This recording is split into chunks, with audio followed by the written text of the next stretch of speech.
don't know. Wild. All right. Good morning, good afternoon, and whatever time it is. We're back tonight. Yeah, I'm tongue-tied. Still tired. Jesus. From the title, it's I jokingly said Sundays for preaching. Today we're going to talk about Project Bluebeam and the Bible. It should be for an interesting show. Once again, here with Tuck, and I guess let's get to it. Yeah, this is gonna be a good one because I can keep up with you on this one. Yeah, I mean, let's see. I guess let's start with the Bible stuff since it's Sunday. I mean, once again, if anybody has a problem hearing us, if you hear static, weird stuff, whatever, um, let us know in chat. Say hi when you get around to it. Uh, and later, well, I'll go ahead and do it now. I have a new series, a book, I guess you would say, that's in the works. I want to start dropping the series on here like I used to. Uh, and I hope you'll check it out, and I hope you'll like it. It's called The Overlap. Um, it will interest a few of the old people and hopefully some new ones. But anyway, we get back to where my page was. How many books have you written? Jesus Christ. Now short stories, upward in the 2,000 range. Books, there's about 4 or 5, I think, maybe more. Wow. Do they Series. sell really well? Huh? Some Do of they them do. sell really Some of well? them do. They do. And I mean, some of the ones under pen names sell better. Yeah, you'd be amazed what people buy if they don't have actual connection with the author. Um, uh, it's like some of Stephen King's books. Some of his best-selling books were ones that didn't have his name on it. Uh, Right. I'm glad you were alerted to the show too. There's I got 85,000 plus subscribers on this channel, and along all the other platforms I'm streaming on now. I'm streaming on Rumble, uh, Facebook here, Twitch, um, and I'm trying to do weekly and bi-weekly uploads to Spotify. It's harder for some reason, but it's like just people pop in like, oh, you're back. So yeah. Anyway, I'm glad you saw us. Hopefully you'll enjoy the show tonight. Go back and catch up with the other stuff. But anyway, tonight, of course, we'll start with Ezekiel, and he saw a wheel. Um, everybody knows the four-faced creature with burning coals for bodies, a sapphire throne flying through the sky, wings that sounded like the roar of rushing water. Um, I guess we'll go into to what all you'll hear about tonight. And there's also a talking donkey, a man who literally wrestled God and won, um, a floating iron axe head. Do you remember that one? No. Well, that's in there. A chariot of fire that may or may not be a UFO. I'm not sure what it was. A necromancer that summoned a ghost who actually predicted a king's death. I do remember that one to the exact day. Now I'm going on my notes here, and I do not have my Bible is in there. If I go get it, I'll find it. But I'm sure Tuck, you don't lug one around, do you? No, no, no. I'm, most Not people, unless I need rolling papers. most people don't lug around a Bible anymore unless it's at home. They definitely don't have one in their cars anymore. There's people that go to church that don't even have Bibles now. It's weird. I don't know. Well, they provide them for you. Yeah, some places. Oh, Uh, um, And the 2-verse footnote of the Gospel of Matthew that casually describes a zombie uprising in Jerusalem that no one ever seems to want to explain. And that's another thing. I learned about that about a month ago. I mean, the Bible literally talks about zombies. And of course, you have Jesus, and a lot of people think that that they say that, but there's other things in the Bible that points to these people rising up from the ground and walking around the city and basically going into people's houses and things like that. And they're not talking about ghosts; they're talking about people with physical forms in the Bible. And I think it shows the thought of the time. But anyway, we'll get to it. But anyway, everyone knows the Bible is the best-selling book in human history. It is. It is. I know, but it's kind of.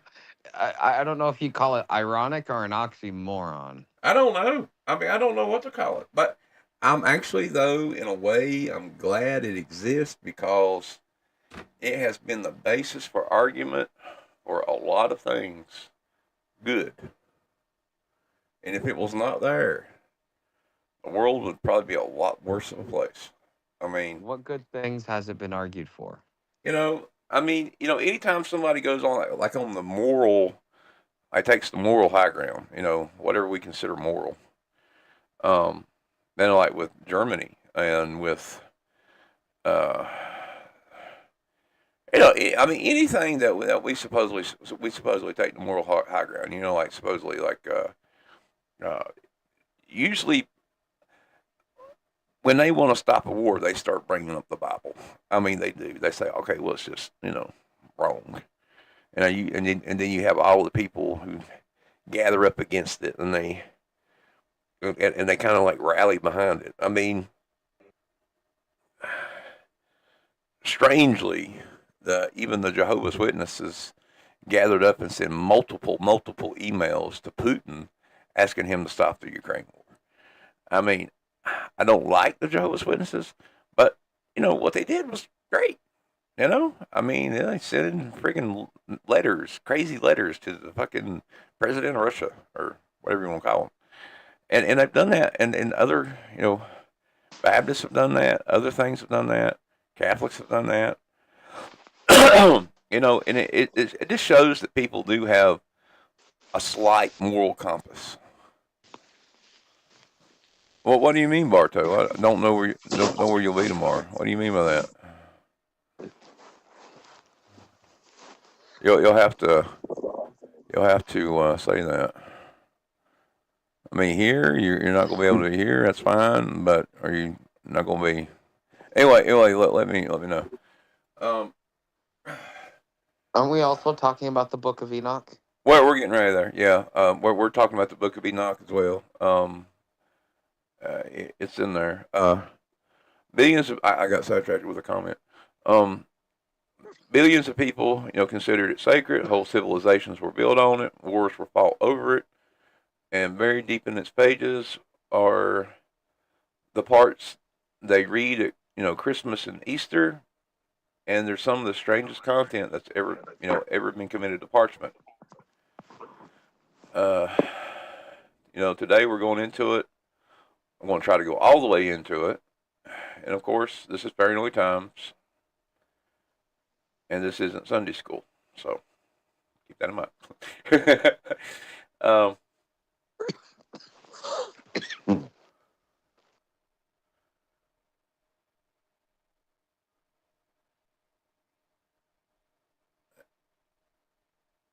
Oh, okay. The song by Dirty. I got you. And I see the music notes. I didn't get it. I don't know. You'll have to excuse me. My mind is still a little foggy.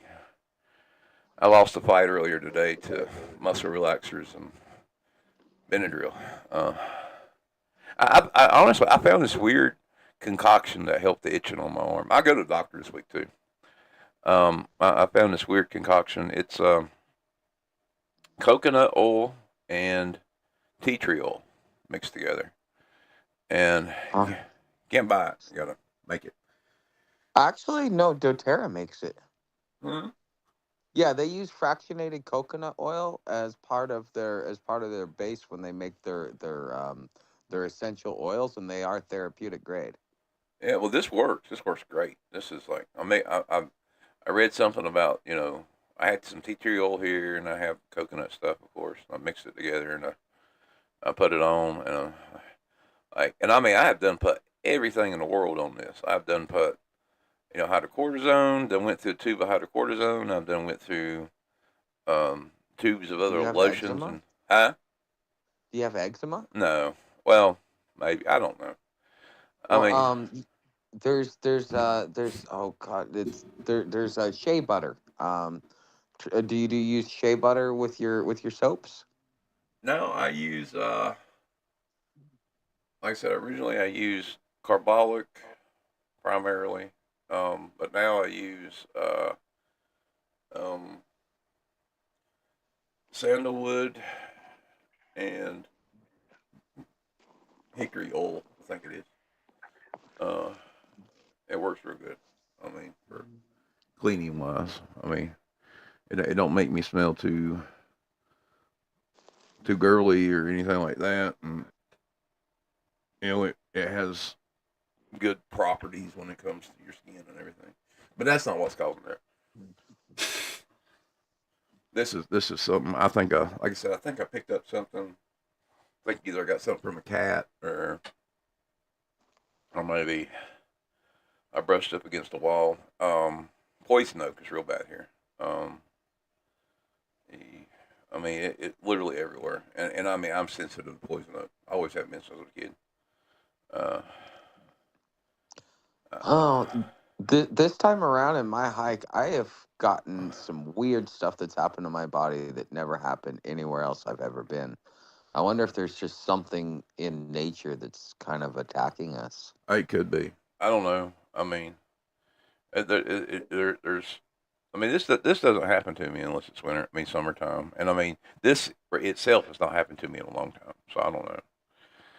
I don't know. Yeah. Yeah. Anyway, okay. So let's set the stage. I mean, that's the best way to do this because the Bible is a weird book, and a lot of people approach it differently. I don't know, how you were raised or how you were taught, but so let's approach it the best way we know how. Okay, the Bible is not one book. People say the Bible like it's a single thing, but it is a library. It is 66 books in a Protestant canon, more in the Catholic and Orthodox versions. I think the Ethiopian Orthodox has something like 150 books. The standard is 66, I think it is, or 65. Anyway, Mm, written 66. 66. Okay, and the Catholic is 60 or 72. Hmm. Yeah, I didn't yeah, know that. yeah. Like there's more books in the Catholic book than there is in the standard, you know, Protestant or Baptist book.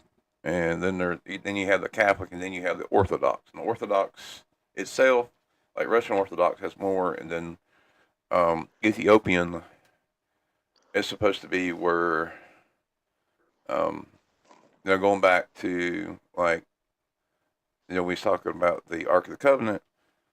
Supposedly at that time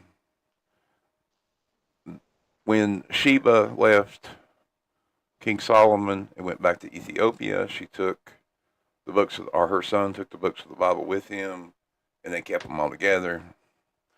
And they have a whole different way of looking at things. But anyway, I've written over something like 1,500 years, different authors, shepherds, kings, fishermen, prophets, prisoners in different languages, Hebrew, Aramaic, Greek, and different genres, poetry, law, prophecy, apocalyptic language, literature, historical narratives, and letters. And it is profoundly weird and a diverse collection of human experience and religious vision. This shows you the way things were back then and the way that they expect things to be now. And in some cases, you can argue that it does tell us how the future goes. Um, and within all of that, there are passages that, when you actually read them closely with fresh eyes, without the filter of whatever tradition you grew up in, they are generally baffling. They don't match the stained glass version. They don't match the Sunday school version. They are raw and strange, in some cases, genuinely terrifying. Um, I want to be clear about something before we dive in. I'm not here to mock anyone's faith, and I'm going to try not to. I know I may joke around and say stuff, but I'm not trying to mock any religion that you may be attached to or have grown up from. This isn't about that. This is about stuff that's within the Bible that is genuinely weird and strange. Um, I don't want to have an argument about the Bible in the comments. I'm not Too here. late. Yeah, no. I'm not here to be disrespectful. And if you're religious and your faith means something to you, that's real, that matters, and nothing I say today is meant to take that away. I'm here because these texts are generally fascinating, and I think they deserve a serious, curious, irritable look, the kind of look they don't always get, and the kind of look that I don't always see online. Okay? Here we go. Okay, let's start with the absolute king of weird Bible passages, Ezekiel chapter 1. Ezekiel is a prophet. He lives in Babylon around 593 BCE. The Israelites have the Israelites have been carried off to exile, which has traumatic on the civilization ending scale. And one day, by the river Shebar, he has a vision. And I am going to read that to you. This is in the King James Version because you have to hear it to believe it. Here we go. And I looked, and behold, a whirlwind came from the north, a great cloud, and a fire enfolded in itself. Brightness was about it, and in the midst, therefore, the color of amber, in the midst of a fire.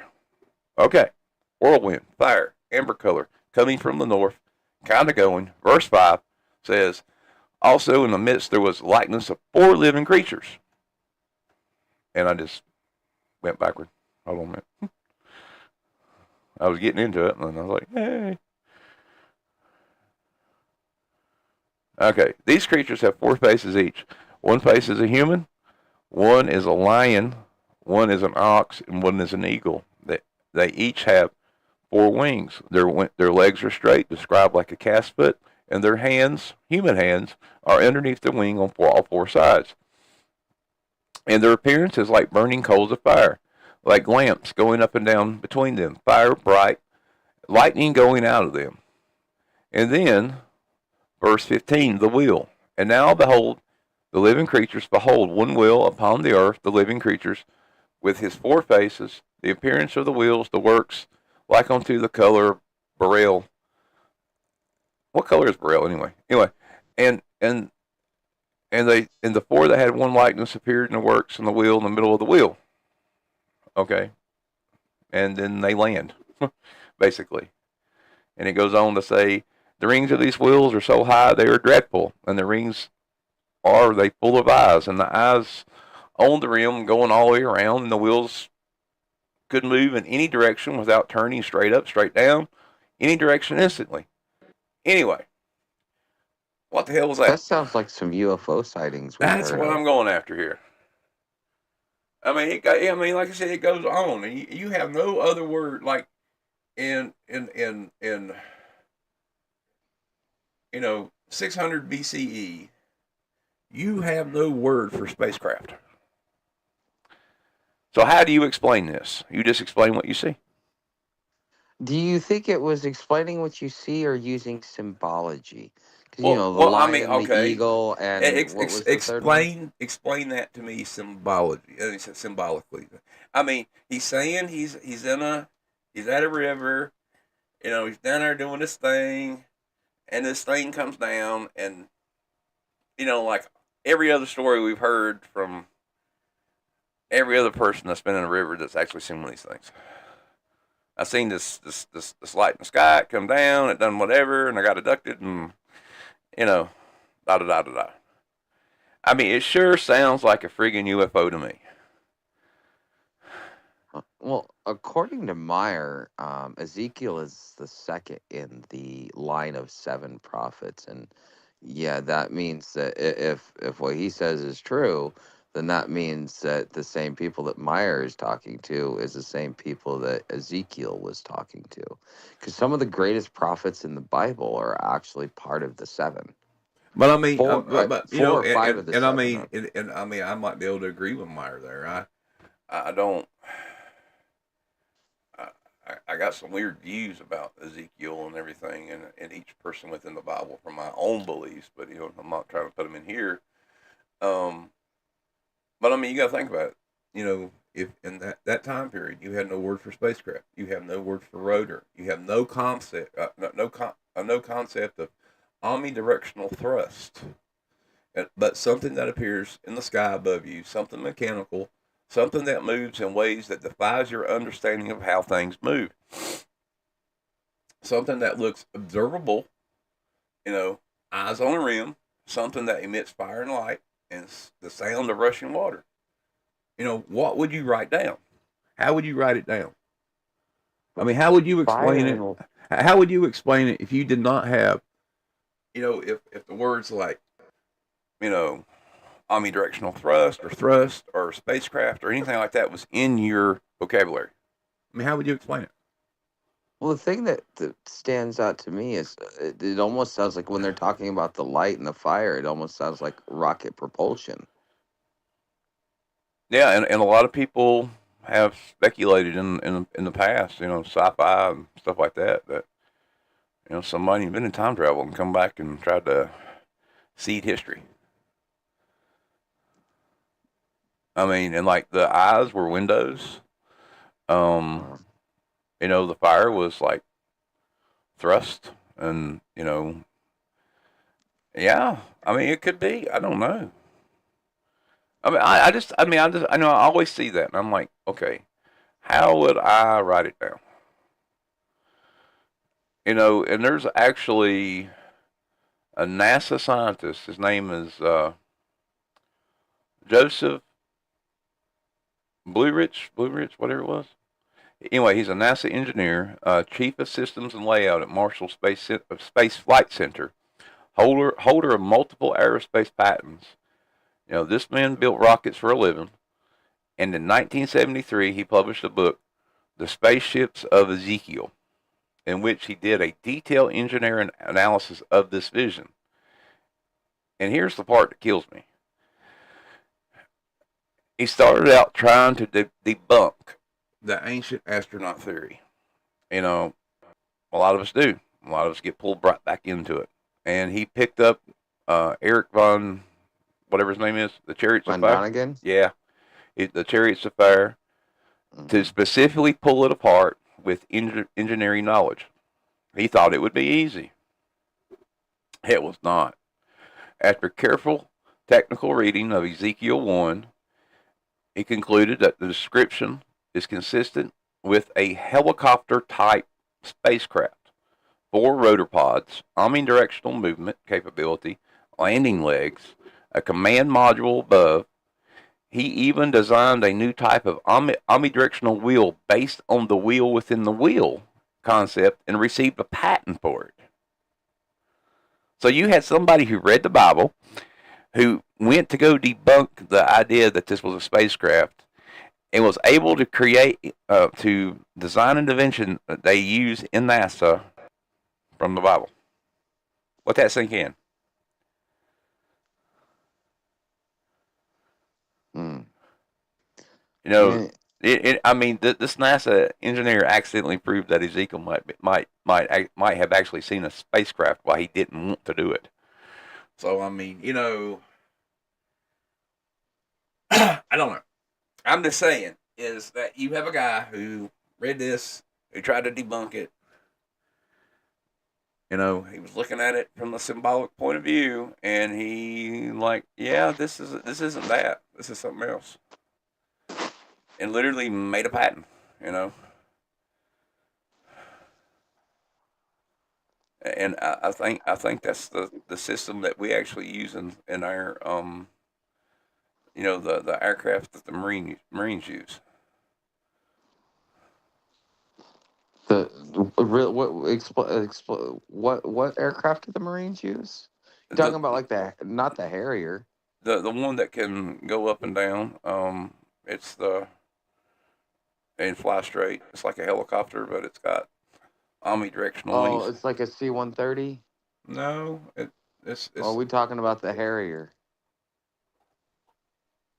oh shit, what's it called? They're the only ones that use it. They're not the safest damn thing.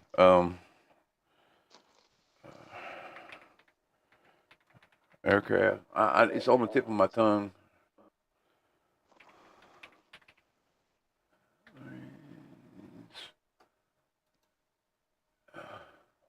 The Osprey. Okay, I know what you're talking about. I mean, it looks like a helicopter, but it's looks more It's like the a same T. rotating thing, the rotating propellers, kind of like how the Harrier is, but with not with a jet engine, but with propellers, right? Yeah, yeah. Like Okay. the it uses a wheel within a wheel type system. Uh,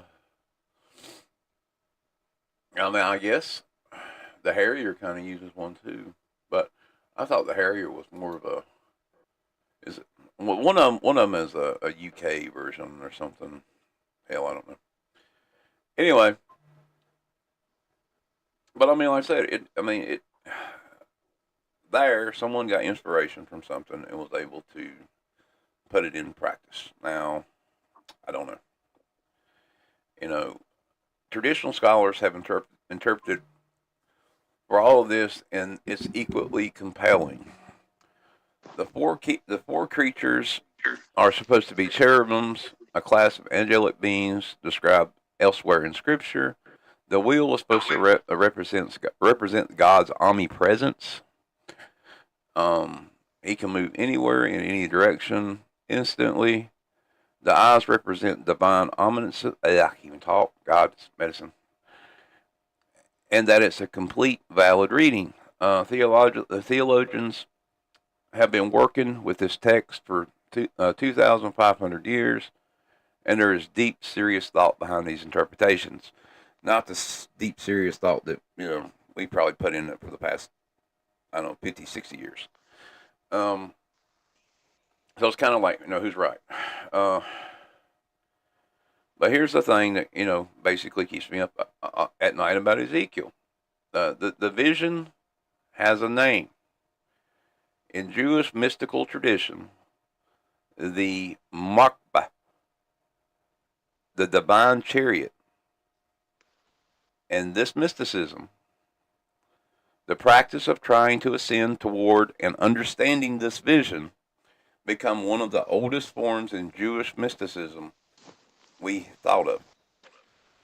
There is a text from the first century CE in the Hiakoklit, I hope I said that right, literature that describes rabbis attempting to ascend through 7 heavenly palaces to reach the throne room of Ezekiel described that Ezekiel described. They were obsessed with this passage for centuries. Some of them even claim to have made the journey. Where he goes through and he sees all the different versions of hell. I mean, heaven and hell and stuff like that. Remember that? hmm No, I don't. I've heard of it, but I've never really read it in depth. Yeah, like there's these different versions, like where you go. Like there's a place for us, and then there's a place for angels and bad angels and different angels, and Okay, so it's kind of like the Mormons and their three heavens. yeah, except there's like 7 or so more. I mean, I don't know. I mean, the Bible is a very complex thing when you start breaking it apart and putting it together, and breaking it apart and putting it back together. And, we don't know. Okay, let's suppose Ezekiel was a real person. He wrote this. He crafted it. He did see all this, and he tried to describe it how he described it. Now he is trying to describe these heavens. Well, if he couldn't describe, if he was trying to describe a spaceship, was the heavens when he saw them, how we envisioned them, was that of like a mothership of some sort? I don't know. I'm just saying is when you start, you know, putting our concept on top of that, and then putting our concept on top of the other stuff that he supposedly saw in his vision, you kind of start changing stuff, and it starts getting really weird. From Um, from a conceptual viewpoint, I guess that's the right thing to say. there's something I've read from Meyer, and I'm wondering if what was really talked about in Ezekiel's wheel is more metaphorical to kind of help people understand, because Meyer talks about how there's seven belts to the universe, all the way from the finite, and then we are actually on like I think the fourth belt, which is the physical, all the way out at the end is the finite man. So like in the center of the universe, it's like hard rock, and as it crushes together, it just slowly makes, it slowly moves out into the different belts. But there's actually seven belts in the universe. I'm wondering if that's really what he was trying to describe. And like each belt is supposed to be like a place for our souls when we die. And like like one's for them, and one's No, hell, and it's one's supposed to be paradise, and one's supposed to be whatever, and one's supposed to be for like angels, and then like the very last one's supposed to be for God or something. I think that might be the dogma that was put in, but it's more like, think of it like on a mountain, you have big old boulders. And as time goes along, erosion happens, those boulders get into smaller rocks and then smaller rocks until they become pebbles, until one day they become sand. And so it's kind of like each belt is, so like at the center it's rocks, and then it's the next one is uh, hold on, I'll have to look it up. Give me a couple of minutes to look it up. But there's he, he's talked about it. I gotta see if I can find um uh uh his explanation of it. But it almost sounds like it in the same way, but somebody, instead of explaining it to as the seven belts, they kind of probably tried to turn it, because all heaven means is the sky. So if there's seven heavens, that means there's, seven, that could be a representation of seven different belts.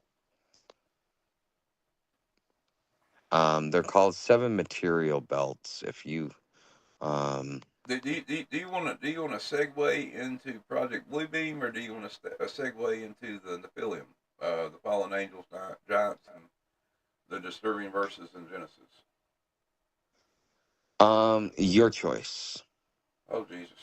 All right, let's go with the fallen angels, the giants, and the thing, because we're going to get into Enoch here soon. Um, Um,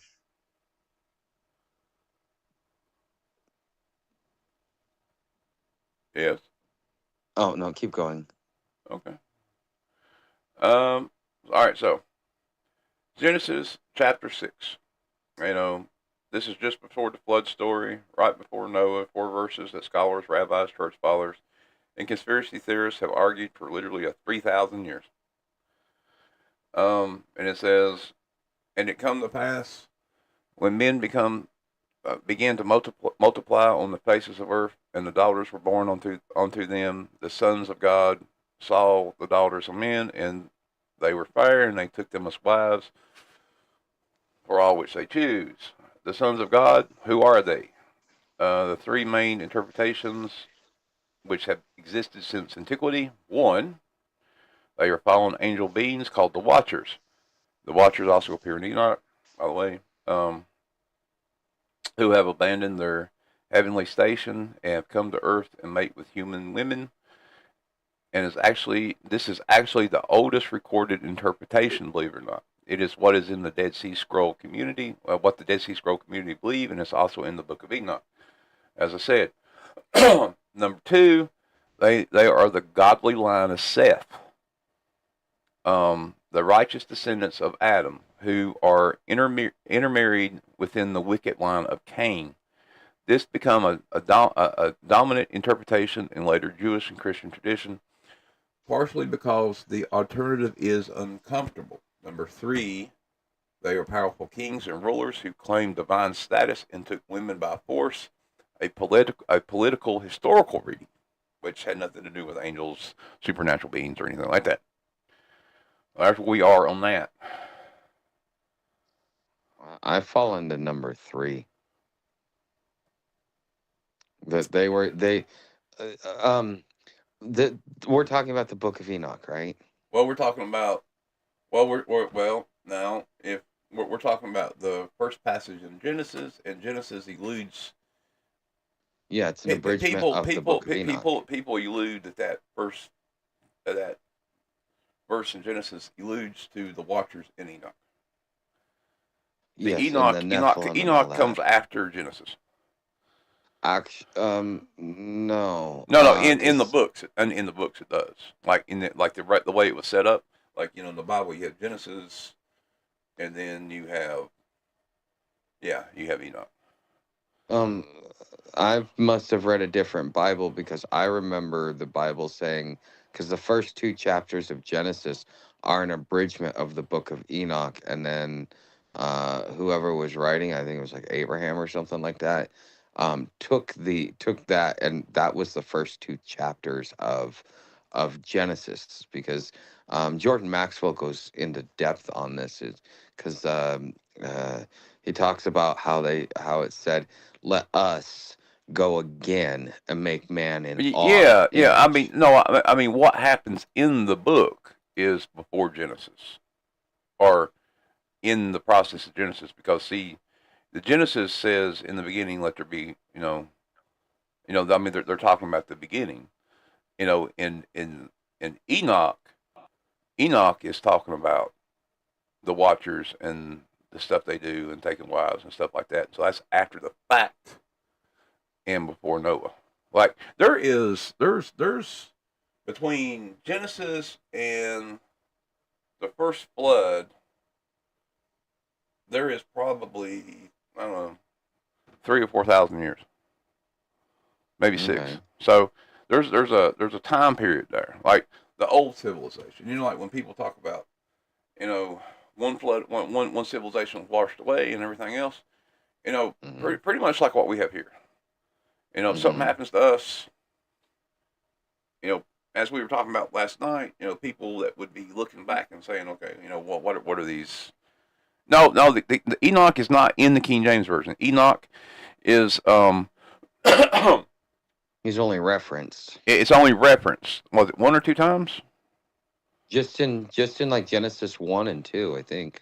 Okay. But anyway, yeah, Enoch is referenced in there, and they found a copy of the Book of Enoch in the Dead Sea Scrolls, and then they found it in that library in Egypt, a Oh, it collection was of books. Ethiopia. Yeah, well, Ethiopia is one, but they also, I mean, these are verified that it wasn't like a fake thing, that it was like a widespread thing. Like they had it in the Ethiopian book, but they also found these other copies. And these copies, they found a fragment in the Dead Sea Scrolls, and then they found an actual complete book in a hidden underground library in Egypt.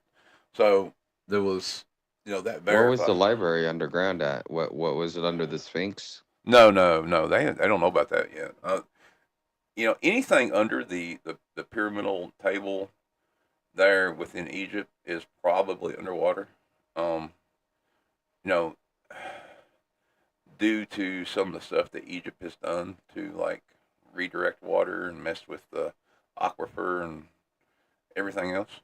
So, Yeah, something interesting. So this was when YouTube first came out. I've never been able to find it again.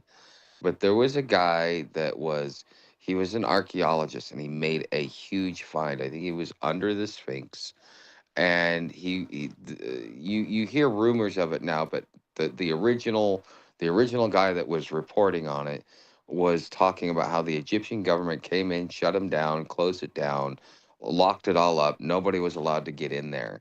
But what they were seeing was like almost like living quarters, because they had like tombs and or sarcophaguses or whatever underneath there, and it looked like a society of giants actually lived under there. And to tie that into something that I've read from Meyer, that's called the Giza intelligence, and they are responsible for, because they have a special tool that allowed them to use like holographic images. So like a lot of the visions and stuff like that we've seen prior to like 1975 was all done by them as a way to control and manipulate the people here.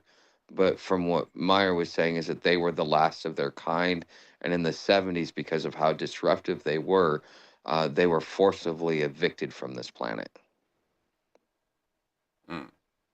Now Yeah. to follow up on what we were saying about the Enoch being referenced in the Bible.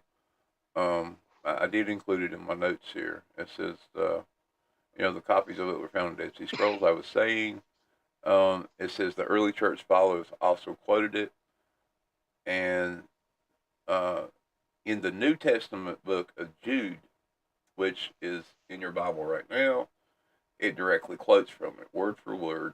Jude 14 through 15 is a direct quotation from First Enoch 1:9. So this so Didn't this know that. not so, so this non-canonical book is quoted within the canonical Bible. So technically, that means it is canonical. Um, so it was basically removed to prevent you from knowing about that. I guess, sort of. You know, Yeah. within the Book of Enoch, there are 200 angelic beings called Watchers who descended from Mount Hermon. And Mount Hermon is a real mountain on the modern Syria-Lebanese border. This is where they made a pact.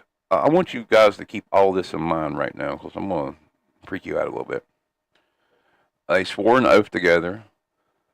Their leader was Samahes, supposed to be one of these badass angels.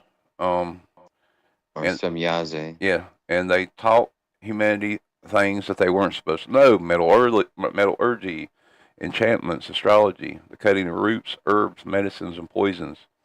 And One, alchemy. yeah, one watcher named Azil, yeah, specifically taught men how to make weapons of war, swords, shields, breastplates. He taught women how to make themselves beautiful, jewelry, cosmetics, and the art of adornment.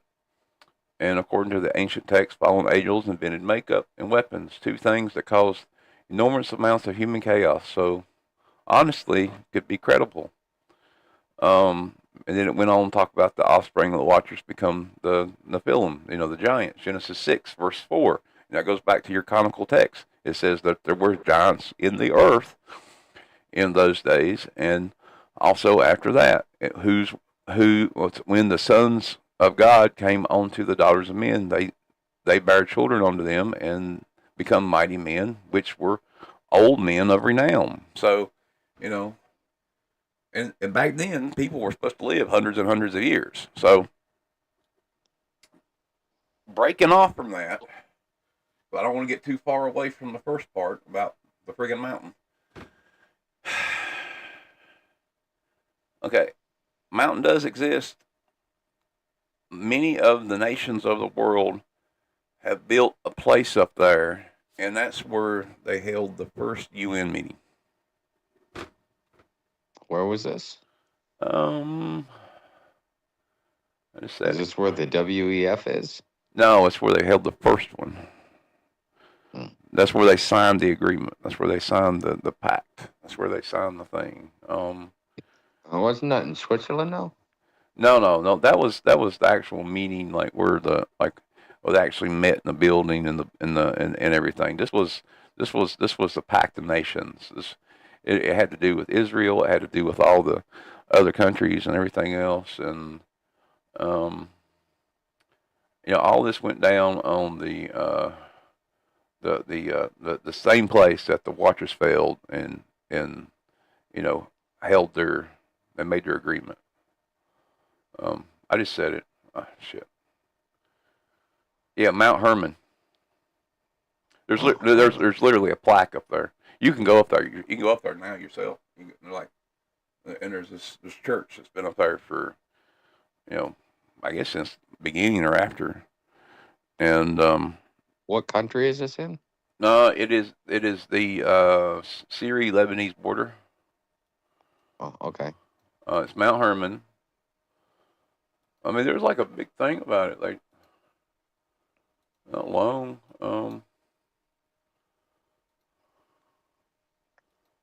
Yeah, they even put a Baptist church up there, like right below it's called the Gate of Hades. It serves as the northern limit of Israelite conquest under Moses and Joshua. People were getting upset because they're actually putting a ski resort up there. I would too. But there is they had what was it? Okay, the Epic of Gilgamesh talks about Mount Hermon. That's the same thing. That's the other thing too. Like, Book of Enoch talks about Mount Hermon. Epic of Gilgamesh talks about Mount Hermon. This is where they had the the Hittite contract. This is your Gaic religions centered around that. This is where the Assyrian royals' inscriptions are. Of course, and then all the Hebrew Bible stuff and the Book of Enoch and Psalms 42, the Book of Chronicles, Psalms 29.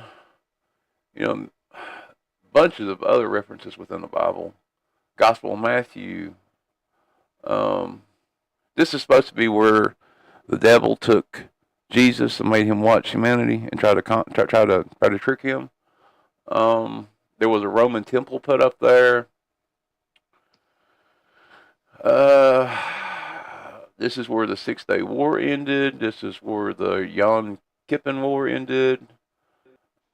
Yom Kippur. Yeah, I mean it goes on and on and on and on and on. And they had like this thing up there for like the UN and the. What is so significant to cause all those things? I mean, yes, I understand we've got the Book of Enoch, but man, that happened over 10,000 years ago.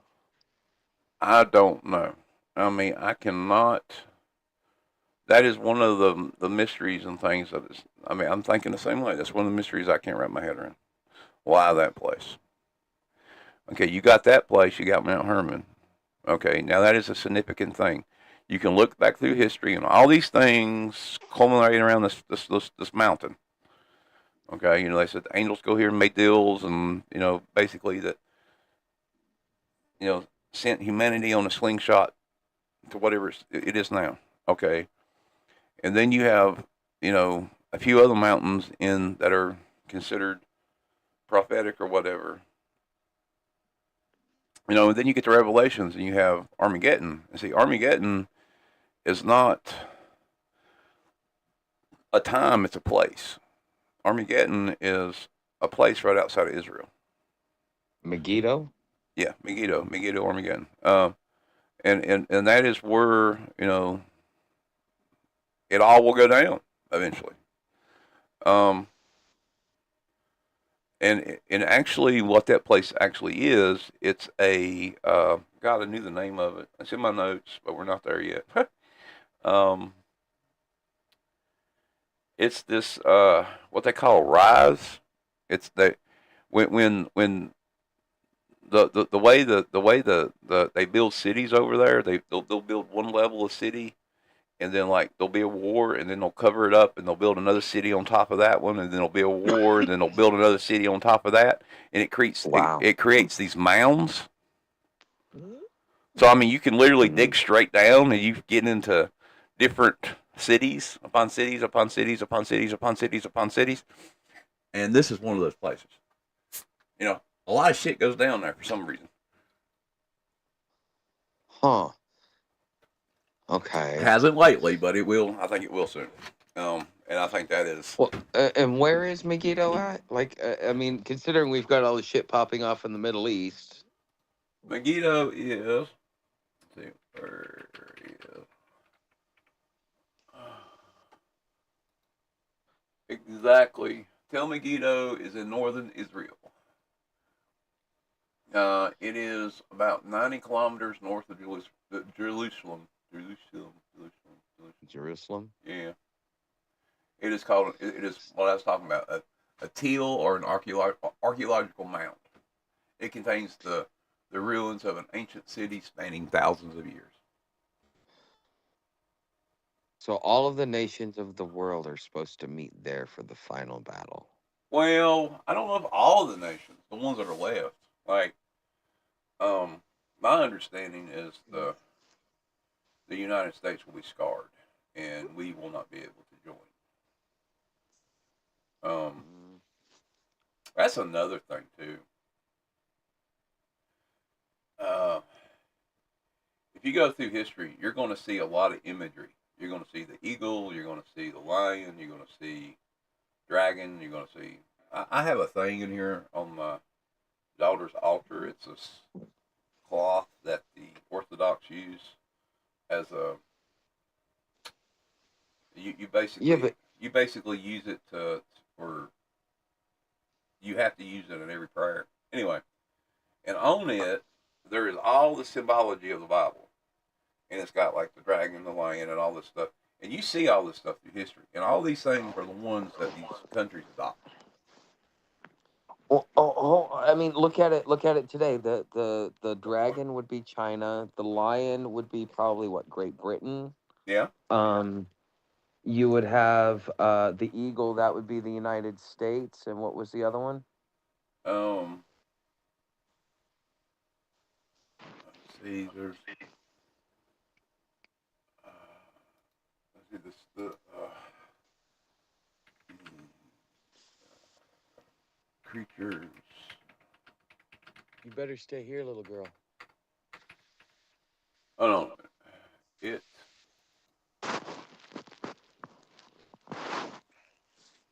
Okay, you have okay on God's throne. You have the lion, the ox, man, and the eagle. Uh, and then you have the dragon, the beast of the sea. Um, and it comes out. It has the leopard, the bear, and the lion. And then the beast of the earth, which is the false prophet, which has two horns like a lamb, but speaking like the dragon, and directly worshiping the sea beast. See, that's the thing is the way our country and culture and stuff is. Yeah, bear is Russian, but um, there's a lot of mixtures. You know, like a lot of people think different ways in the United States. A lot of people think different ways in Russia. A lot of people think different ways in China. A lot of people think different ways overseas. So you have a lot of mixture of ideas. So how would you explain this? You might have one group or one political system or one country in multiple fronts or parts of the war. So But if you're trying to talk about this at a 50,000 foot view, yeah, you're just giving the players. You're not looking at the finite culture. that's right. Yeah, and that's what I'm trying. It goes back to like the first story. How would you describe this? How would you describe every single bit of this? And I got to go to the bathroom. So if you want to do a segue into something, that's fine. We'll jump back into it. But I got to run to the restroom or talk about Okay. something. Well, I want to paint a picture for the viewers, especially if we're talking about the Bible and Enoch and all this other stuff. Um, Imagine this. Okay, so uh, and part of this comes from Jordan Maxwell. Part of this comes from what I've read from Meyer and from other sources that I've kind of put together for my own understanding. Which is, imagine this. You have a spacefaring race that comes here, the celestial sons, okay? Because celestial means that they come from the stars. So the sons from the stars come here, and they say, "Let us go again and make man in our image."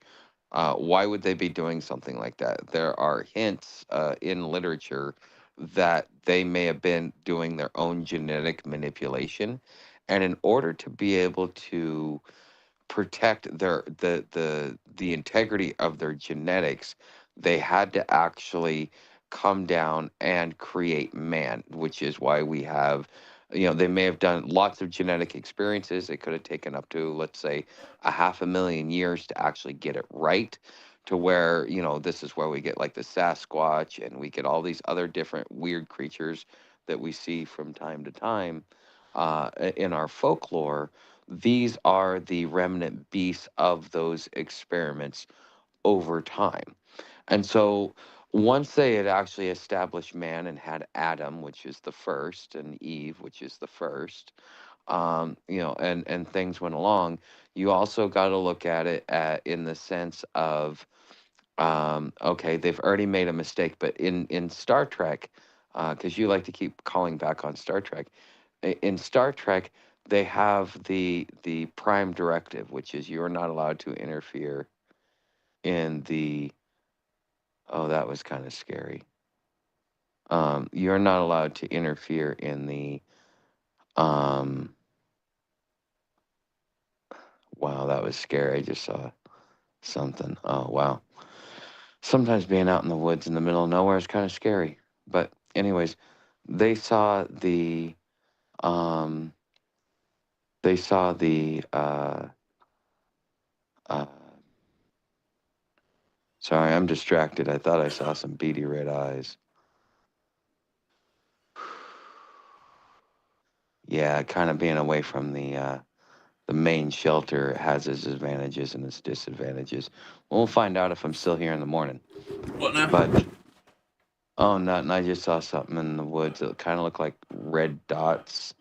I wasn't sure if it was eyes, but anyways, um, so in the prime directive, you're not allowed to interfere in the overall um, the overall evolution of a planet. You're just there to observe, and you're not really supposed to mess with it. This is probably the reason why a lot of the ETs that we see, But I mean they that's don't interact with us. that's the same thought as the whole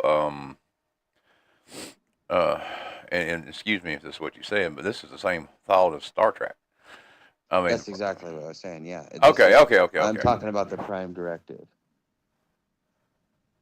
So in the prime directive, they're not supposed to do that. But yet, when they came down and they shared with the sons and daughters of man that they shared with the sons and daughters of man all of these forbidden sciences because they had not evolved to that point. Therefore, they created a cataclysm. And this is why Enoch is so important, because Enoch starts a 10,500 year mission by this outsider group. Okay. And what their whole ordeal is to do is, by doing what they did and giving man the forbidden sciences, man was not able to evolve emotionally, mentally, or spiritually enough to be able to handle the overall the knowledge that they were given. And so it's like giving a child a loaded gun. On And what camera. it would and what they were trying to warn us about for the last 10,000 years is that there's going to come a point in which we reach overpopulation, in which we have all of these cataclysms, which is what the whole story of Armageddon is really about. So imagine that you're man that's getting these forbidden sciences, and you see these people coming from the stars that are coming down, and they're giving you this stuff. Could you just imagine not only what life was like, but imagine just being able to meet these beings and get this knowledge being in a primitive state? I Like, I, I want to add how something. how fucking weird would that be? I want to add something freaky, unrelated to this. You know, I went to use the bathroom and stuff. Come back. My camera is one of these PTZs, and this damn thing is tracking me. I'm not on camera right now. Hmm. Um, I don't know. This is weird. Anyway, Shoot, go ahead. I mean, it's got a cap on it, and the damn thing's tracking me. that's kind of weird. Yeah, there's like Eh, a. I mean, it's like one of these. Like you go and you buy one of these. This thing's like $600. You have to. I mean, it's like one of these ones they use in like conference rooms and shit like that. and it was for another addition to the channel that I haven't added yet. And yeah, I don't know. It's weird. I don't want to sit here blinking light like it's wanting to play. And I don't know. I don't know about all that. But yeah, I agree with you. That how I mean, and I think that's where we get, if we jump over to Project Bluebeam. I think that is what we're going to see. I think we're going to see something like that. Tuck, what was the explanation I gave you for Project Bluebeam? Well, from what I read, you said it was something. It was in the '90s. Let me go read the exact explanation. Um, but yeah, it was in the '90s. Some guy took some information that he was seeing, and what he talks about, also Bill Cooper was talking about with 9/11, which I found to be really fascinating, because of the whole thing about the holograms, and the holographic technology that we're using. Like everything that we were warned about in the projects that were going on seemed to be right. So, Project Bluebeam is a 1990s conspiracy theory alleging that NASA and the UN plan to stage a fake alien invasion or supernatural events using advanced holograms to establish a totalitarian new world order originated by Sergey Monas or Monras. Yeah, My he's a eyes are he's a blurry. Canadian journalist. Like really popular back then. I'm not sure what he's doing now, but or if he's even alive. But he was real popular, and like this was like out of the blue for him. It's like this weird shit come out. It's come out of pocket from this guy. And Yeah, it suggests a simulation of the second coming to replace traditional religions. Key aspects of the theory propose the ultimate goal is to eliminate all traditional religious beliefs and replace them with a single new age religion, which, I mean, that's what AI is doing right now. They've already got it going. Fostering a one world government methodology. The plot allegedly uses space based holographic technology to project images into the sky, creating miracles or alien encounters. Technological, um, what is it? I can't read that word. It concludes the use of artificial intelligence, deep fakes, and psychological mind control to convince humanity of a new staged reality. Steps of the plot are proponents claim it involves breaking down existing religions using space based technology, inducing artificial telepathic communication, and creating a mass hysteria to make people surrender their freedoms. and I kind of feel like that's what they're doing. Well, to add to this, this is why I sent this to you. It's so the Disclosure Project testimony um, came from a lady by the name of Carol Rosen. She worked directly under Werner von Braun, the Nazi rocket scientist brought to America under Operation Paperback, who became the father of NASA. Von Braun told her personally and repeatedly before he died in 1977 that the weaponization of space would be justified in stages. First the Russians, then the terrorists, then the nations of concern, then asteroids. So now we've got Apophis, and then the alien threat, which is why we got the Tic Tac UFOs, which he called fabricated. He told her this was the plan and told her to remember it.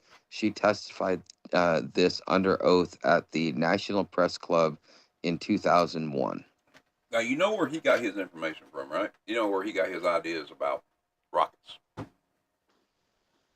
Um, there's the public theory, and then there's the what I've read, and they kind of contradict each other. Um, I mean, I'm going on what one I was taught, and I read all of them, but I had members, people, that were there, that seen these places, Hmm. and Von Braun and all the people that was within the SS, was within the SS, and various other things. Because there's a lot of stuff like there's still a lot of stuff that's classified about that everything. I mean, you can't get it. Um, but when you start looking at it, there is a woman at the center of all this, and she had this occultic religion, um, and she supposedly was able to use these items that the Nazis went through the world and collected, and they were after everything. Um, they were trying to prove they were Aryans. They were trying to prove that Aryans were the master race, or the Atlanteans, and so on. There is some truth to that, I just a mean, little bit. there might be, and I mean, there could be. I mean, but it starts breaking down in certain aspects of it. But there is a castle over there, and this castle is this basic occultic place, and this is where they would all go, and there is documented, uh, like they were real good about keeping records about certain things. And some of these records did leak out, and there's records where they were having these. She called them seances, but they weren't seances. They were something else totally. And she would be getting these visions, and these visions were supposed to be coming from these. Um, well, she called them aliens. At some point, and And that fits with what Meyer was talking about because they were like guiding them. They were telling them what to, and there's a lot of belief that that same system, that same type of, like, these creatures have always been trying to, um, let's call them the Watchers. hmm These Watchers have always been trying to dabble and connect with humans, and if any of this is proof, then they've been doing it for a long time, hmm and they have been trying to put us on a path that they want us to be on. hmm And later on, there is supposed to be other ones that try to intervene, and we're the ones where we're calling them like the good guys or whatever. But I don't know. I'm just saying is that it sure seems like there is some outside influence that is affecting things and giving people other ideas. And I think that with all this stuff about aliens and everything else, I think they're prepping for something bigger. Well, all of that fits into the Meyer story because that's exactly what he was talking about. Is at one point in time, because they were going with the zero gravity, because we were technically supposed to go, and they wanted us to go with Tesla's energy, but we had a lot of interrupting forces that came in Well, there and whatever undid happened to that. him? Whatever happened to him? To Tesla, No, Meyer. he's still alive. But I mean, I haven't. I mean, unless he's on some He other stopped kind. putting out contact notes probably about 3 to 6 months ago, maybe a year ago now, because he started saying, "Look, I can't say anything more because I'll be giving away too much." So, and there's too many people that are coming and twisting and shit around that he just decided that, and him and the Pleiadians, which I believe would be the Aryans that they were talking about. And it's not the master race; they are just the originators of the Anglos or the white race here on Earth. They're not the master race. They're just yeah. Anyways, but yeah, they telepathically were giving the Germans, helping them get into the fact where they were able to create their own UFOs. The thing is they wanted to weaponize it, and that was the one piece that they left out because it was never meant to be used as a weapon for war because that would have violated their prime directive. But they were trying to help us along the way, and it backfired in their face. Yeah, see, that's.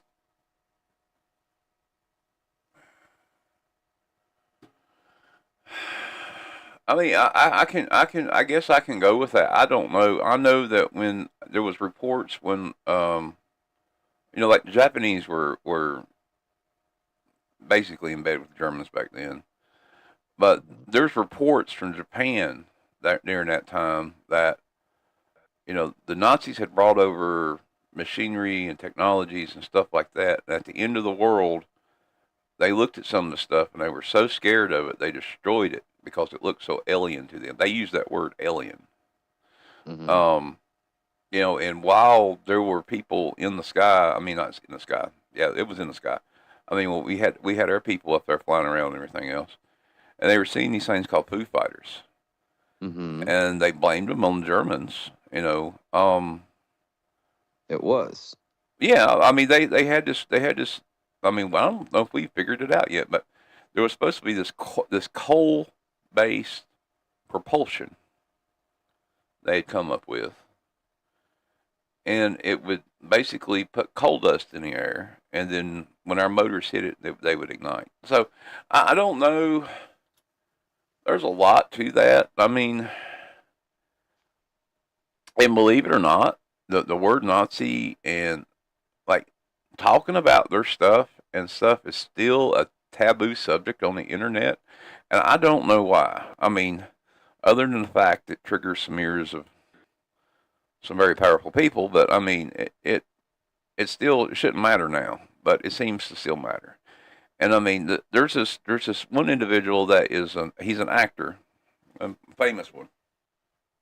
He has a YouTube channel, and he is, by all definition, obsessed with going to all of these old bunkers and stuff, and going and looking around and trying and taking like radioactive or like taking Geiger counters out there and take radiation meters and just exploring and trying to figure out what was going on back then because when you go back to the records, like I said, there's stuff still classified, but the stuff that isn't classified, when you look at the inventory, that they took an inventory. So when what they would do, they would say that we went to this facility and it was used to make gas. Well, when you go there, it don't look like it was used to make gas. It looks like it was used to make something else. And Like what? well, I mean, some of these look like they're reactors. Some of these things look like they're, um, parts of a bigger project. Um, yeah, Tino, yeah, Tino's my man, and please don't tell him that I couldn't remember his name, because I do know him, and me and him actually do talk quite a bit. I'm just not having the best night. But yeah, I do know Tino. That's the man. That's the man I'm talking about. Yeah, yeah, he is. I had actually tried to go with him. It didn't work out. I was going to go with him to a couple of those places, and uh, yeah, yeah, Tino. But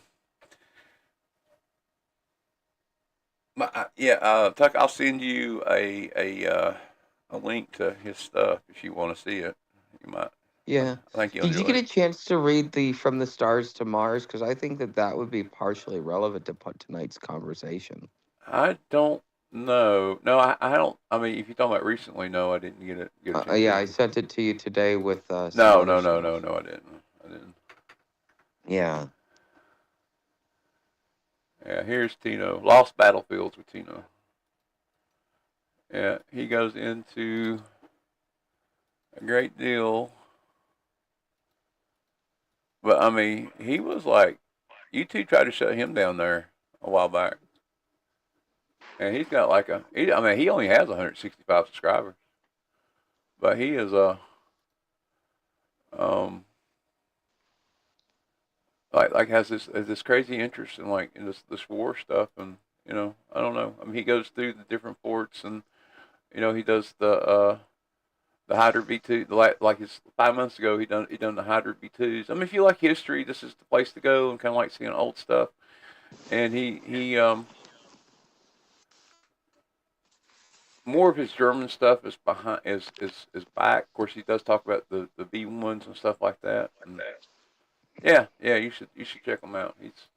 He's definitely somebody to follow. Um, well, like I say, I mean, he doesn't go the whole full on conspiracy route. like some of us, but he does indicate something weird is going on. Um, and he is one of the only ones that are brave enough to go out there and look. Uh, and I mean that's what I respect him for. Yeah. Okay, turn around. Sorry, I'm talking to the dog. You're fine, but going back on the whole giants, and the root meaning of the Nephilim means fallen, the fallen ones. And in some readings, these are those who cause others to fall. Others to sin, others to fall. Yeah, he's got 165,000 subscribers. Um, he should have several million. I don't know. But anyway, the ancient Greek translations render are simply as giants. The Book of Enoch says they were 300 cubits tall. That's around 450 feet tall. I don't think they were that tall. I mean, dinosaurs were that big, weren't they? Some of them. Yeah, but I don't think human beings have ever been that tall. Well, I mean, these And wouldn't be if we are, these wouldn't be full on human beings. These would be why? these would be like angel. These would be fallen angel mixed with human. I mean, they're called giants, and Yeah. I'm sure there may have been some exaggeration in there, but Yeah. Well, Meyer talks about even the Pleiadians are giants. They're like, the girls are like 7 feet tall, and the men are like 8 or 9 feet tall. well, You know. oh, okay. You think about it. If you had the creatures this big walking the earth, this would sure solve the whole building the pyramid thing, and building the some of these other things. I mean, it would sure solve all that. I mean, I think they used anti-gravity technology. The thing is we've lost so much that we think that man before us was primitive because we've still got to be the smartest man in the room. It's an ego trip. But I think if we really like delved into it, because we keep finding all this ancient technology. I mean, we had batteries back in the time of the pyramid, and then all of a sudden we want to act like it's a whole new discovery. yeah, you're talking about the ones they use supposedly either to make light or etch, like Yeah, yeah, yeah, the little things in the the vases. Baghdad batteries. Yeah. I think that's what they're called, Baghdad batteries. But now here's the thing that a lot of people miss: the fallen ones or the giants. They don't disappear in the flood. A lot of people think that God made the flood happen to get rid of them. That was not the case. Numbers 13. The Israelite spies returned from Canaan and said, "We saw the giants there. They were like grasshoppers in our own sight." Deuteronomy mentions the Og of Bashan, Bashan, a kings whose iron bed is described as 9 cubits long, about 13 feet. Um, Well, First Samuel chapter 17, the Goliath of Gath is described as 6 cubits in a span, somewhere between 9 and 10 feet tall. This is going back to like what you were talking about. Depending on your cubit, the First Chronicle 20 mentions multiple giant warriors with extra fingers and extra toes. So the question becomes, how are there still giants after the flood? When the flood was supposed to reset everything, and only Noah's family survived.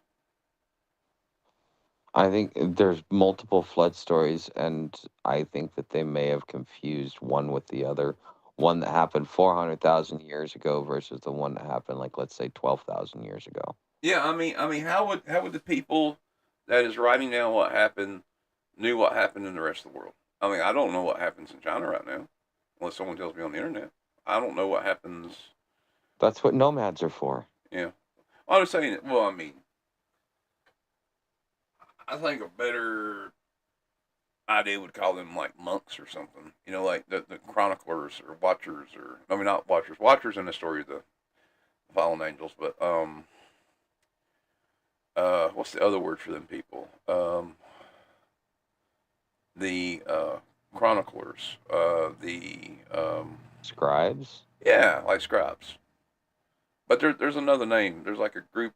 There's like this group. I mean, I have met this group of people who claimed. Now I don't know.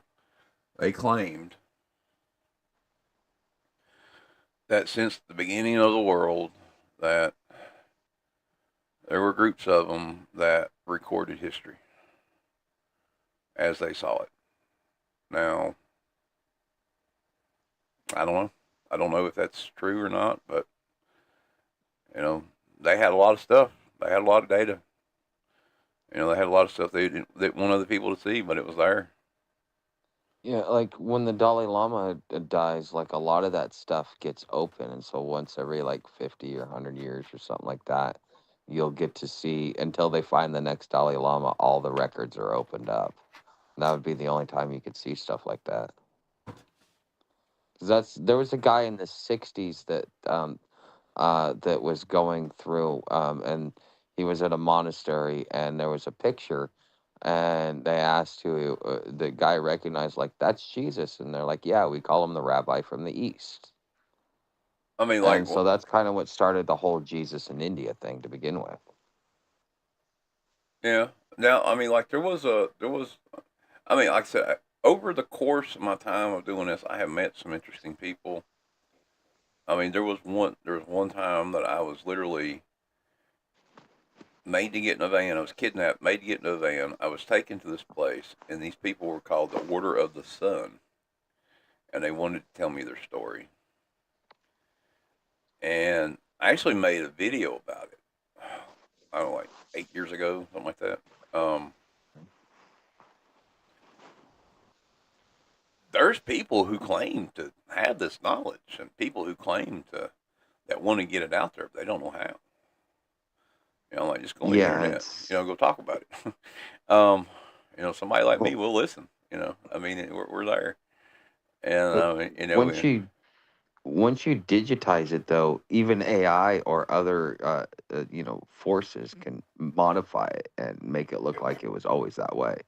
Once you digitize it well, what's interesting about them though, they believe the world's going to end by the sun. They by this yeah sun. they worship the sun literally, and they Yeah, believe that the sun is what cleans or purifies. Every so often, it purifies the earth, and you know there are limited number of us left to restart again. I could see that. I mean, it's an evolutionary cycle. Like we're talking last night, you get to an end of a causation chain, you got to start over and take that knowledge and retry again.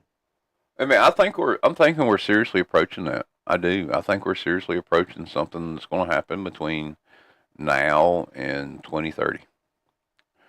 And And between 2030, 2035, yeah, I agree with you. I don't know what it will be. I don't think it will knock us all out. But if everybody, oh, by the way, tomorrow's Star Wars Day. But if everything is right, if everyone's right, if these scientists, and here we go back with the scientists, but the scientists are right and everybody else is right, it's next year that when the stuff starts happening, like the major stuff. And what's funny is if you listen to anybody who's like influential, they talk about 2027 to 2030. Like that's pretty much the only window of anything. Like nobody knows what happens after 2030. I mean, there's a case that really bothers me, and with all this stuff going on, now if all this stuff wasn't going on, if all these people weren't, the stuff happened to these people, if we weren't at the wars that we're in now or going to go into, if everything was normal, I wouldn't worry about it. If I didn't think we were building something worse than what we already have, I wouldn't worry about it. Um, but I do think something is going to happen soon. I don't know what it is. That everyone points to something happening next year, and what keeps me thinking that way, what keeps me pushing me that way, Trump earlier this year, he was at one of the events that he normally has, and he said, to enjoy Christmas last year and this year because it's probably going to be our last, or could be our last. Well, I mean, look at the price of oil. Yeah, it's going to be our last. Who could afford Christmas? Well, I'm talking. I mean, anyone can afford Christmas. I mean, during the uh,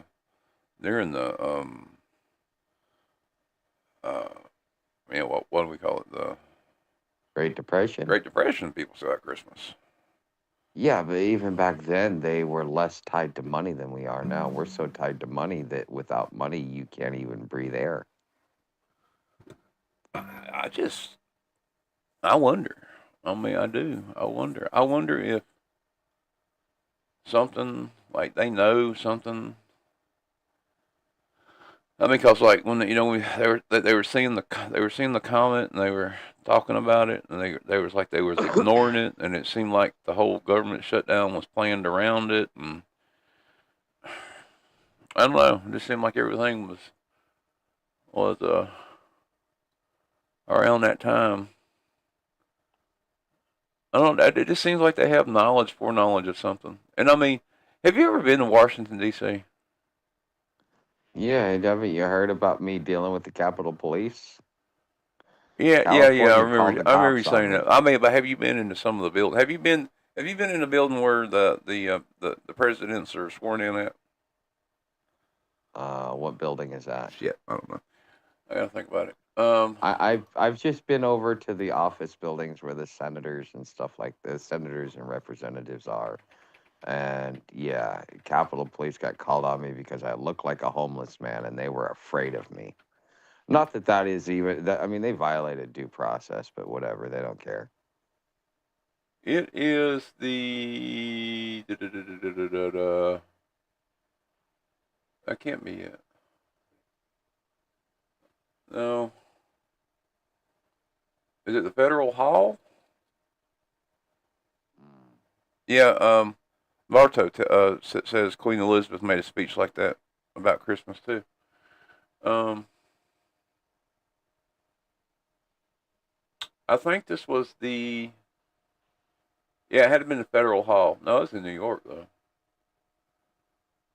Anyway, there's yeah, okay. Let's just say the Capitol. In the Capitol, there is a place where they do partial inauguration or something like that, and along the top, the symbology is depicted. I think it is the Capitol. I mean, I'm pretty sure. I'm trying to remember. I've It's been up there. I can't probably remember. the mall, isn't it? No, this is where this is. A lot of people don't see this unless you go in there and you notice it. But you look up and on the ceiling, it looks like. Oh, I know what you're talking about. I just saw something on that.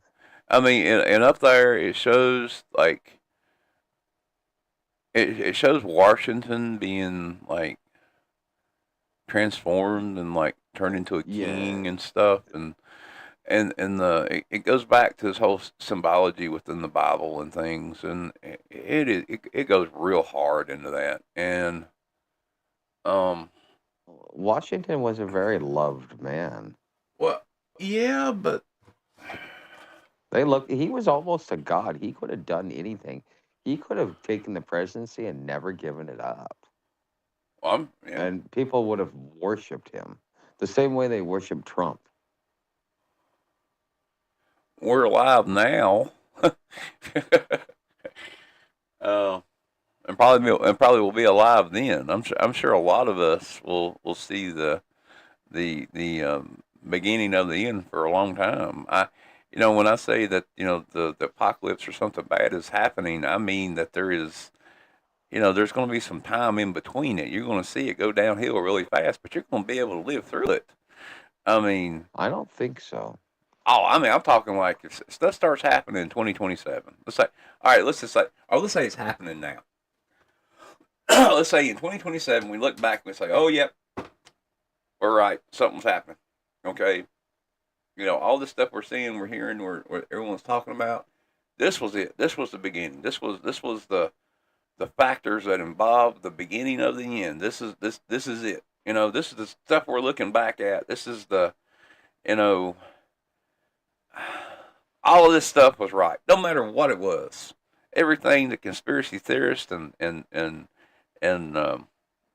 wild Bible thumpers and everyone else was talking about was right. Everything that people imagine and conceptualize on TV and sci-fi and everything else, because it sure as fuck feels like we're living through a movie sometimes, don't it?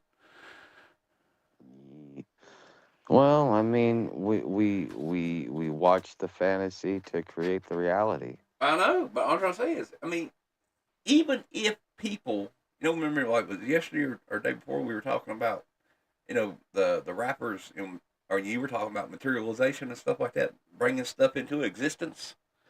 Hmm. I mean, don't you think a bunch of nerds want to see Star Trek in real life? Oh yeah, but you got to look at it. Like, look at the population. There, what, one third of the population is what, Muslim. One third of the population is again Buddhist or Hindu, and then one third of the population is Christian. And so that is a much bigger push towards something, especially when you've got two religions, But one created as a but counterbalance to the other, but that what if, want to have this final but fight. what if that? I thought about that last night a little bit. What if all of this is materialization? What if humans have the ability to do that? What if we have the ability to materialize things?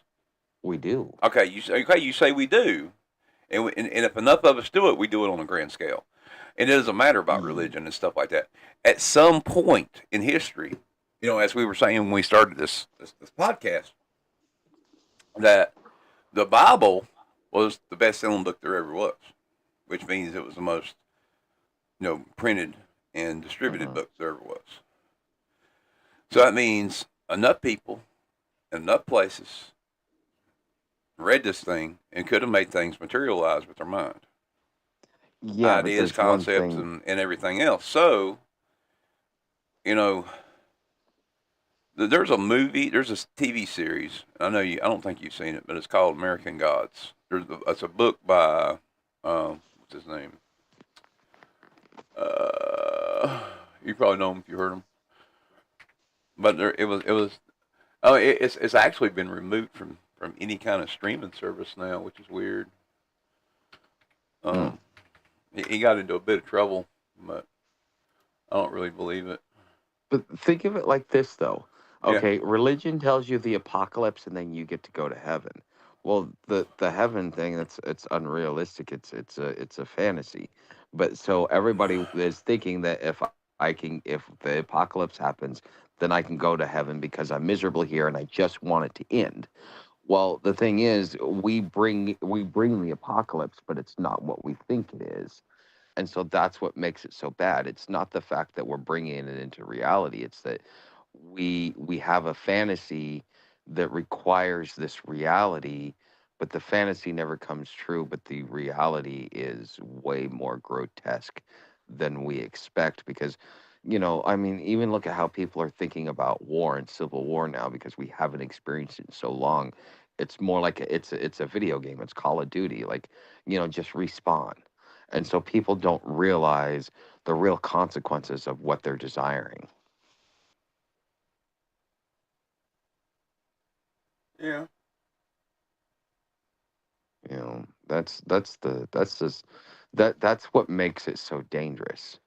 You know, if I want it to be over, that's great, but then that means all of a sudden I get smashed by a car. Well, that's not so great, but hey, I got exactly what I was asking for. I wanted it to be over.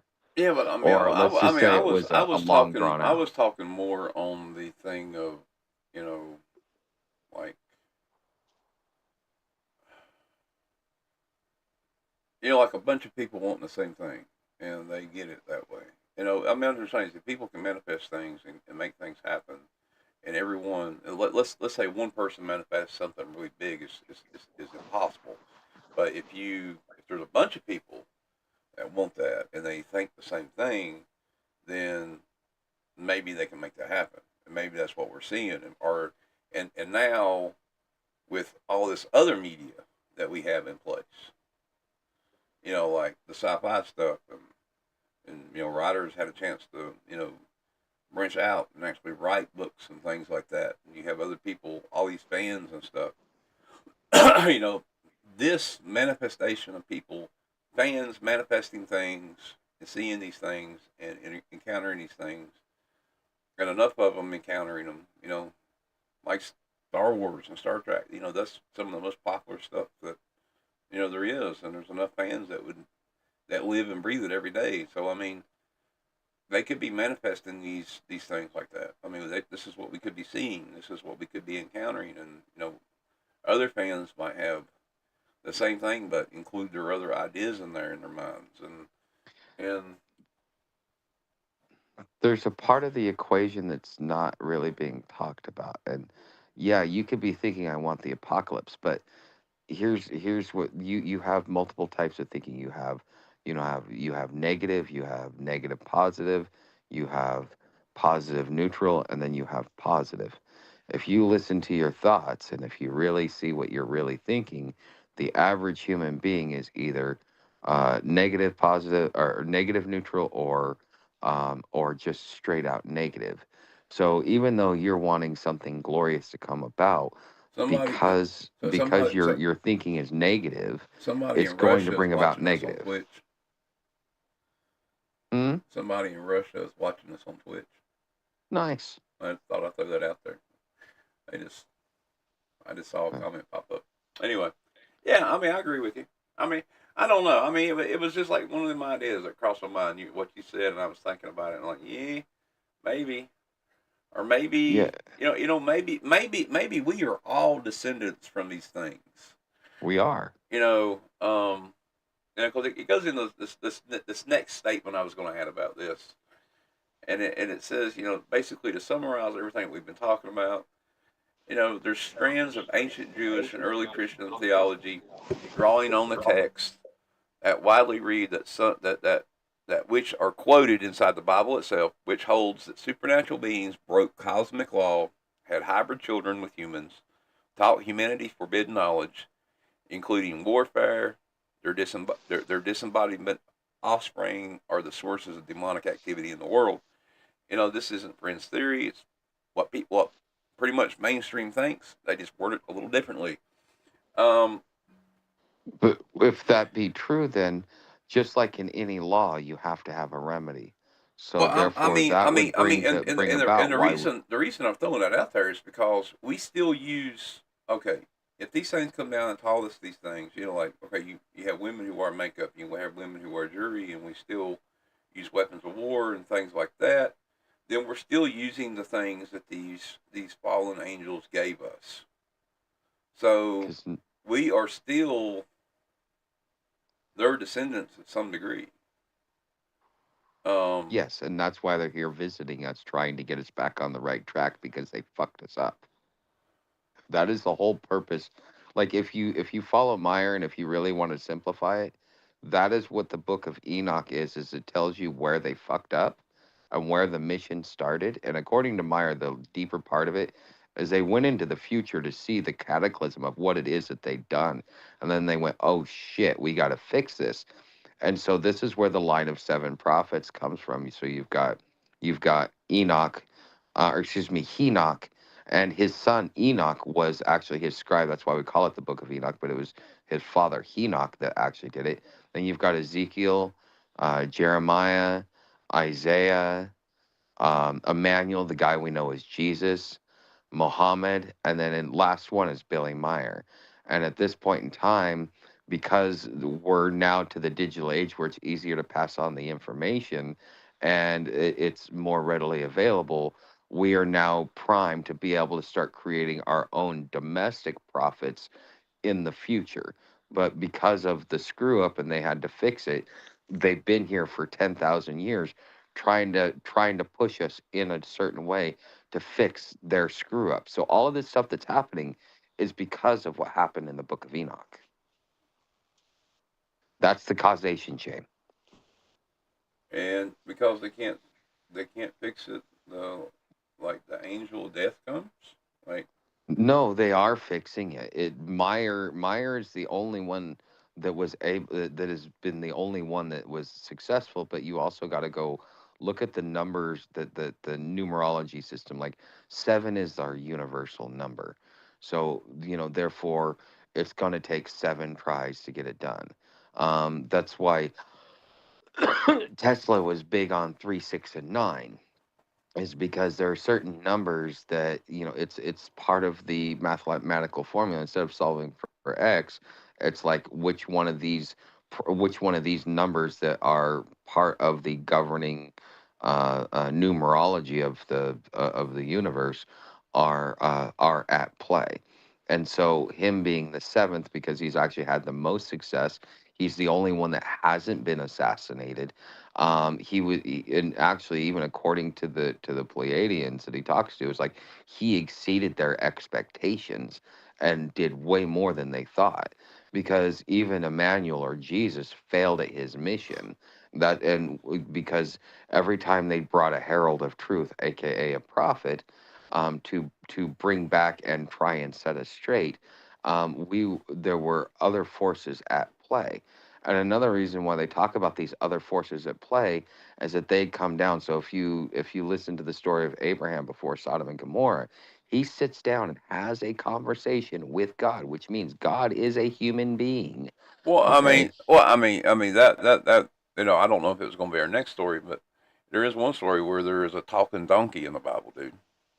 Oh, yeah, I've never heard that one. Yeah. So I mean, literally, okay. Um, yeah, the talking donkey. Okay. Like I said, know how it sounds, but bear with me. Um, because the talking donkey is in Numbers 22, and it's one of the most psychologically rich and been pointed out over and over again by people who likes to make poke fun at the Bible and likes to point out that you know that God can be different things. Um, he can be man, he can be spirit, he can be whatever. Um, and everyone just goes, "Hey, a talking donkey," and moves on. But that's the mistake. You have Baalim, a professional diviner, not an Israelite, a Gentile, a prophet for hire. Um, uh, and King Moab wants to pay him to curse the Israelites who are camping on his border. God tells him not to go, but he goes anyway because he's paid. He's riding his donkey. The donkey suddenly veers off the road. He beats the donkey back onto the road. A little further, the donkey presses against the wall and crushes his foot. He beats her again. Further down, the donkey just slides down on the road and won't move. He beats her a third time. And here goes. And the Lord opened the mouth of the ass. And she said unto Baalim, What have I done unto thee, that thou hast smitten me these three times? Now, the professional diviner, a man who talks to God, just answers the donkey. No, wait, what? No falling over in shock. He just argues back. Because thou hast mocked me. I, I would there with a sword in my hand, for now I will kill thee. He threatens to murder his donkey. And the donkey, it, and this is what I love about it, makes a logical argument. I'm not thy ass. Upon the day thou have ridden thee, ever since I am thine unto this day, was I ever wont to be unto thee. The donkey says, with in rationality, behave this way before of all the years you have known me. And he answers back, nay, you haven't. And then he sees the eyes and opens. and it's the angel of the Lord standing in the road with a drawn sword, and the angel says essentially, the donkey saved your life 3 times because I was going to kill you. Hmm. So the donkey tried to save the dude's life because you know the donkey it's like your dog. You're with your dog. Your dog's trying to might do something, might try to get you to stop doing something or whatever, and you don't listen to it. You just keep going on and on and on. Well, here we have Balaam, this mercenary basically. Well, back then mercenaries and professional seers they would go and they would you know curse various things for money, and I don't know how they had that power. Of course, there was witches back then too, but apparently he was real good at it, and God didn't want him to do it, and the donkey decided to talk to him. Now this opens up 2 things. One, God can manifest whatever way He wants to, or 2, animals can talk to us if they really want to. I think they have the ability to talk to us, but I think it's telepathically at most or through body language. And I think that in a lot of ways, because he was a prophet for hire, he had to keep the illusion up. He made it sound like the donkey actually did that, but in reality, he was probably talked to by one of the celestial sons who says, "Don't go do this," and he's like, "Okay, I'll just make up a story." I mean, maybe. I don't know, I would believe that before I I mean, believe. I don't know. I mean, like I said, it's just Because you're taking it word for word, and it's just like it's like a prophet thing. but there's a lot of symbology and a lot of things that, like, you got to realize these people didn't have the words or the basic Now it understanding. says now in another scripture and in a different book, Second Peter's 2:16. Shit, yeah, Second Peter's 2:16. It references this story. This is later on, and it says, "With man's voice to restrain the madness of the prophet." The donkey is speaking. So they're referring the way that this was understood was that this was they're calling the donkey a prophetic donkey, Hmm. and I can't believe I'm sitting here talking about a prophetic donkey. But it's a topic I never thought I would. It's not a conversation I ever thought I would have. But Could you imagine a donkey like from Shrek doing that? well, I mean that's what I see in my mind when we're talking about this. I'm That would seeing be funny as hell. I'm seeing the Shrek donkey talking to this dude like, why the hell are you beating me? Donkey. Yeah, stop beating me! Stop beating me! God's gonna kill you. He's gonna kill you. Yeah. I mean, that's what I'm seeing when I see this. I'm seeing this going through. Was that Eddie Murphy that was doing that? Yes. Yeah, that's okay. Yeah, that's the voice I'm hearing too. But yeah, I mean, I don't know. And, Well, it's also what was there somebody following him along that was really good about throwing voices. Like the ventriloquists and stuff like that.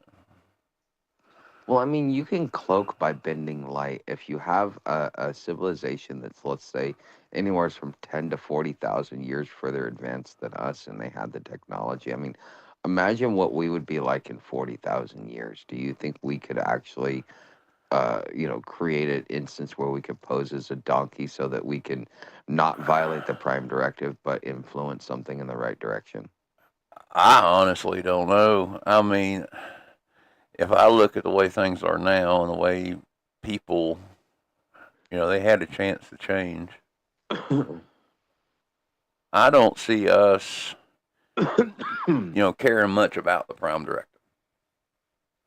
That's where people lose me because Yeah, going back. I see us more as the Klingons than I do like the you know supposed good guys.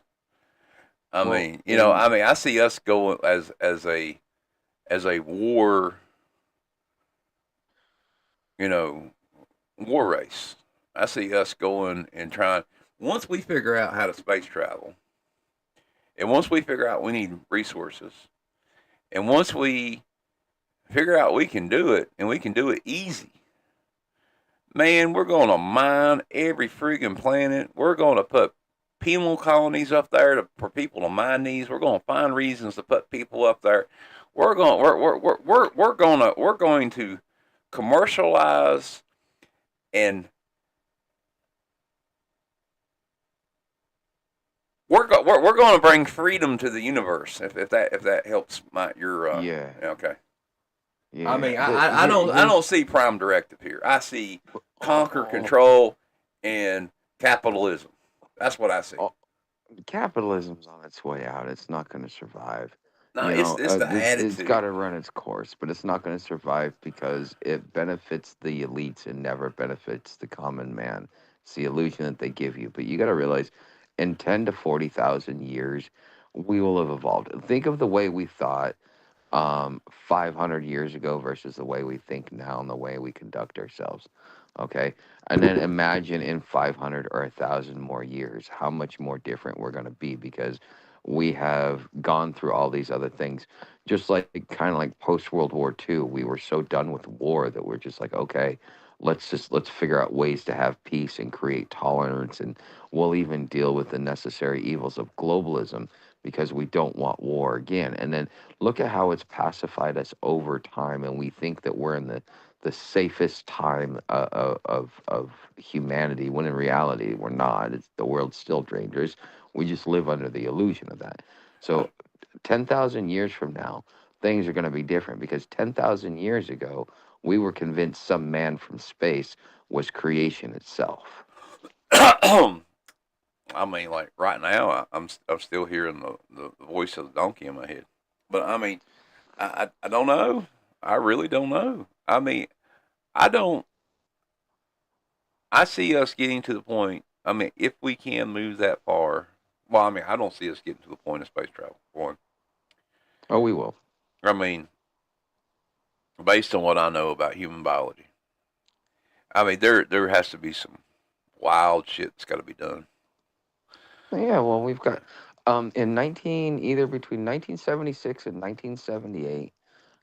Billy Meyer put out a bulletin or something along those lines that came from the Pleiadian High Council. It says, and this was what they disseminated within their federation, and Meyer posted it here on Earth as well by saying that in 800 years we're going to get to meet these Pleiadians eventually, and we're going to be welcomed into the intergalactic community.